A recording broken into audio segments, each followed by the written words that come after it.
Michigan Out of Doors Magazine's OD is brought to you by Michigan United Conservation Clubs, protecting Michigan's rights to hunt, fish, and trap for 75 years. And by Williams Gun Sight. Located in Davison, Williams Gun Sight has Mid-Michigan's largest selection of used guns with over 2,000 in stock every day. Check out the website to view inventory and prices. And by MSU Federal Credit Union, helping members achieve their dreams since 1937. Well, as you can imagine here on the OD show, a lot of times there's just hunts or fishing trips or outdoor sports that they just didn't go as planned, and this week is one of them.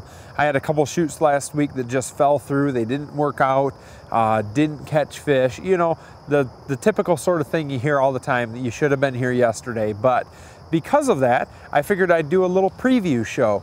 In a couple days here, I'm going to be heading up to the Keweenaw and the UP to hunt bear, and I can't wait. It's been about 10 years since I was able to take a nice Michigan bear, so I figured I'd go through a little bit of the setup that we have for this year's hunt. I thought I'd do something a little different. On this hunt, I thought I'd try to put together pretty much all Michigan products for this hunt. So, that being said, the bow that I'm shooting right now is a Prime Centroid from G5. It's a nice bow, dual track system. It shoots well. It's a little longer axle to axle than I'm used to, but over the last year I've really gotten to love it. I took a real nice buck with it last year, so I'm real happy with this bow. It's the G5 Centroid. Also has the rock sight on it and a fall away rest that's also made by G5. Also shooting G5 strikers. So those are all made right here in Michigan, so it's really cool to be able to use these products. Also, I'm using Carbon Express arrows. Carbon Express is right there in Flushing, Michigan, and they made quality carbon arrows for many, many, many years, and I've been shooting them for probably the last decade or so, and they really perform well for what we're looking for. On the back end of those arrows is a boning wrap with boning blazer vanes up in Lake City, Michigan. The blazer vanes have really become the industry standard nowadays, and they're made right here in Michigan. I've actually toured the factory and seen them being made, so that's really cool. Another one of the products that we'll be using on the shoot is ScentLock products.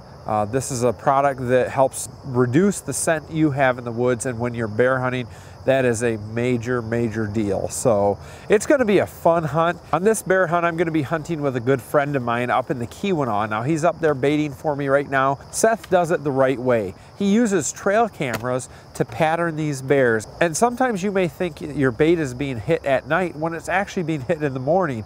And there's nothing more exciting in bear hunting than walking into an area where bears are feeding in the morning in the dark. So you can imagine how exciting that can be, not knowing if you're walking into where a bear is eating. It's kind of walking up on a dog that's eating.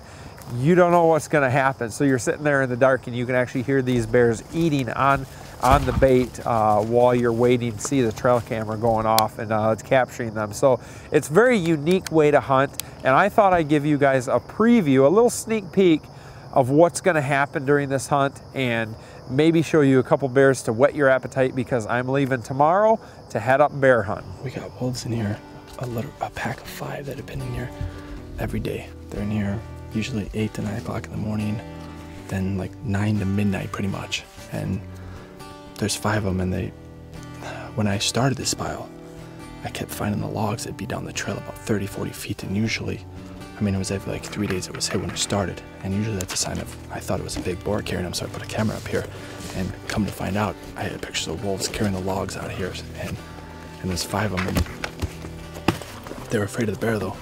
I got pictures of them cowering down, and then 2 minutes later I got a big boar in the pile, so they don't seem to be doing too much harm, but they definitely like granola.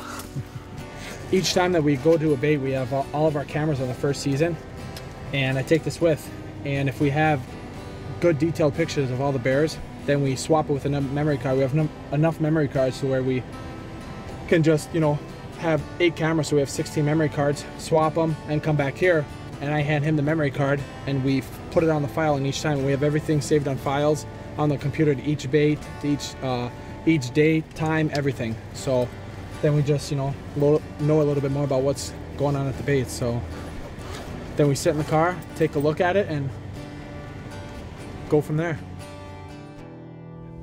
All right, here we go. This is what we use for bait. It comes in big cardboard boxes, about 2,000 pounds crate. It's full of granola.